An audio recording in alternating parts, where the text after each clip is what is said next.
تو اس نے سر موڑ کر دیکھا تو چاول دھونے والے کا سر چکرا کر رہ گیا۔ عبداللہ آسمان کی طرف دیکھنے میں مصروف تھا جہاں پر اس وقت کالے بادل چھا رہے تھے اور ہینڈ پمپ خود بخود چل رہا تھا۔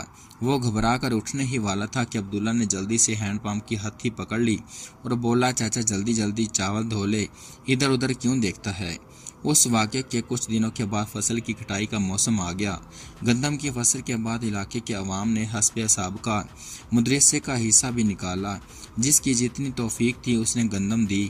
ہر سال کی طرح اس مرتبہ بھی استاد صاحب نے لڑکوں کو کہا کہ یہ تمام گندم اناج والی کوٹھڑی میں رکھ دو۔ سب لڑکوں نے مل کر یہ کام کرنا شروع کر دیا، جس میں عبداللہ بھی شامل تھا۔ گرمی کا مہینہ تھا، کچھ دیر بعد ہی سب لڑکے پسینے سے شرابور ہو گئے۔ عبداللہ نے ان سب سے کہا کہ پاس ہی ٹیوب ویل چل رہا ہے، وہاں سے پانی بھی پی لو اور نہا بھی لو، اتنی دیر تک میں کچھ کام کرتا ہوں۔ آدھے گھنٹے بعد جب لڑکے واپس آئے تو انہوں نے دیکھا کہ عبداللہ نے ساری گندم کی بوریاں کو اکٹھا کر کے نہ صرف رکھ دیا تھا بلکہ ترتیب سے ایک دوسرے کے اوپر جوڑ بھی دیا تھا، جس سے استاد صاحب بھی حیران رہ گئے۔ بچے تو بچے ہی ہوتے ہیں، باتوں کو اتنی گہرائی میں نہیں لیتے، لیکن استاد صاحب تشویش میں مبتلا ہو گئے اور اس دن کے بعد سے وہ اس لڑکے عبداللہ پر خاص نظر رکھنے لگے اور ایک رات وہ عبداللہ کا وہ راز جان ہی گئے جو وہ ان سے چھپائے ہوئے تھا۔ یہ شدید سردیوں کے دن تھے، زمین سے آسمان تک دھند ہی دھند چھائی ہوئی تھی، دن رات ایک سے لگتے تھے۔ ہم سب پڑھائی اور کھانے سے فارغ ہو کر سرے شام ہی بستروں میں گھس کر بیٹھ جاتے تھے۔ جب تک نیند نہ آتی اس وقت تک استاد صاحب ہمیں دین کی باتوں کا سبق دیتے رہتے اور جب سونے لگتے تو چراغ کو گل کر دیا جاتا۔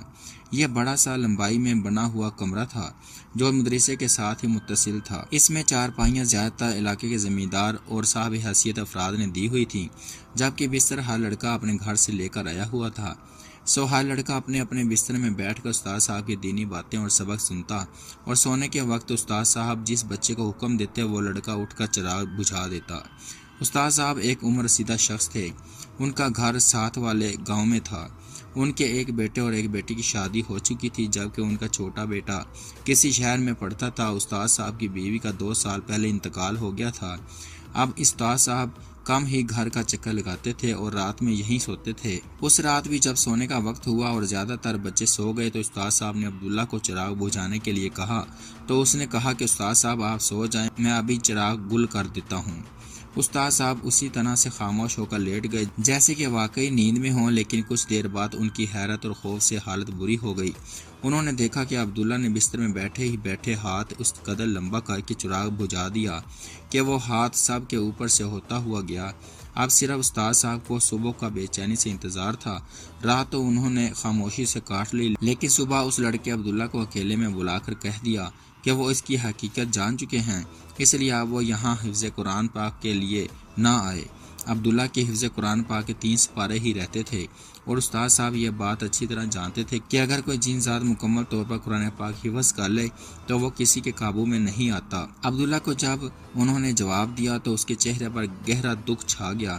اس کو استاد صاحب کے پاس ایک بوڑھا شخص جو انجان تھا وہ داخل کروا گیا تھا اور پھر کبھی پلٹ کر پوچھا بھی نہیں تھا، اس لیے استاد صاحب نے خود ہی عبداللہ کو جواب دے دیا، جس کی وجہ سے عبداللہ دکھی ہو گیا۔ اس نے جاتے جاتے استاد صاحب سے کہا کہ افسوس ہے کہ آپ میری حقیقت سے واقف ہو گئے ہیں، لیکن ہم جنات کی فطرت میں بدلہ شامل ہے اور میں آپ سے بدلہ ضرور لوں گا، بے شک وہ بالکل معمولی ہو یا بے شک کئی سالوں بعد، لیکن آپ سے بدلہ میں ضرور لوں گا۔ میں آپ کو 7 کوس کے سفر ڈالوں گا۔ یہ کہہ کر وہ وہاں سے چلا گیا۔ اس کے بعد اس کو کبھی کسی نے نہیں دیکھا۔ بچوں کے پوچھنے پر استاد صاحب نے انہیں بتایا کہ عبداللہ کا باپ بیمار ہو گیا تھا، اس لیے وہ چلا گیا ہے۔ اس واقعے کو 7 سال گزر گئے تھے کہ ایک رات کو ایک شخص گھوڑے پر سوار استاد صاحب کی طرف آیا۔ وہ ایک دور دراز اس گاؤں سے آیا تھا۔ اس نے اپنا نام صدیق ہو کر بتایا تھا اور ان سے ہاتھ جوڑ کر منت سماج کرنے لگا کہ میری بیٹی پر ایک جن ذات قابو پا گیا ہے۔ جب ہمارے گاؤں کے مولوی صاحب نے دم درود کیا تو اس نے حاضر ہو کر کہا کہ فلاں گاؤں کے فلاں مولوی صاحب کو لے کر آؤ، تب میں تمہاری بیٹی کو چھوڑ کر یہاں سے جاؤں گا۔ اس کی بات سن کر استاد صاحب اس کے ساتھ لمبا سفر کر کے اس شخص کے گاؤں پہنچے۔ استاد صاحب کے ساتھ ان کے اپنے گاؤں کے 2 معزز آدمی بھی گئے۔ وہاں جا کر دیکھا تو اس نوجوان لڑکی کی حالت بہت خراب تھی۔ استاد صاحب نے اس لڑکی پر کافی دیر تک بہت پڑھائی کی اور پھر جوتا اٹھا کر زور سے بولے، خبیث جاتا ہے، یا لگاؤں ایک۔ یہ بات سن کر لڑکی پر حاضر ہو کر وہ جن عبداللہ بولا، بالکل استاد صاحب، بالکل میں جاتا ہوں، میں نے آپ کو آخر 7 کوس کا سفر کروا ہی دیا نا۔ یہ کہہ کر وہ جن عبداللہ اسی وقت چلا گیا اور لڑکی کی حالت بھی آہستہ آہستہ سنبھلنے لگی۔ استاد صاحب اور ان کے گاؤں کے لوگ 3 دن وہاں رہے اور پھر وہاں سے واپس آ گئے۔